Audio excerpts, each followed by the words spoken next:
Hi అండి. ఇక్కడ అమ్మ నిప్పట్లయితే చేస్తూ ఉంది.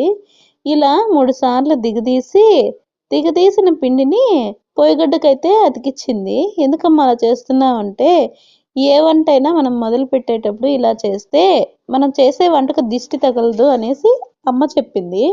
ఇంకా ఏ వంట చేసినా గూడా అమ్మ ఎక్కువగా పొయ్యి మీదనే చేస్తుంది. ఇంకా మన పల్లెటూరులో ఎలా ఉంటుంది తెలుసు కదా ఫ్రెండ్స్.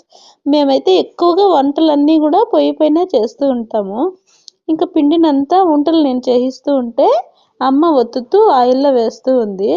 ఇంకా మధ్యలో బాబు అయితే నిద్ర లేచాడు. మళ్ళీ ఫీడింగ్ ఇచ్చి కాసేపు నిద్రపుచ్చాను మళ్ళీ బాబుని. మళ్ళీ వచ్చి నేను వంటలు చేయిస్తుంటే అమ్మ ఒత్తి వేస్తూ పెనంలో అయితే వేస్తూ ఉంది. వేయించిన తర్వాత అక్క అన్నీ నిప్పట్లన్నీ గూడా తీసి ఒక గిన్నెలో వేసి ఉంచింది. ఇంకా పిల్లల కోసం మేమైతే నిప్పట్లు చేసేసాం ఫ్రెండ్స్.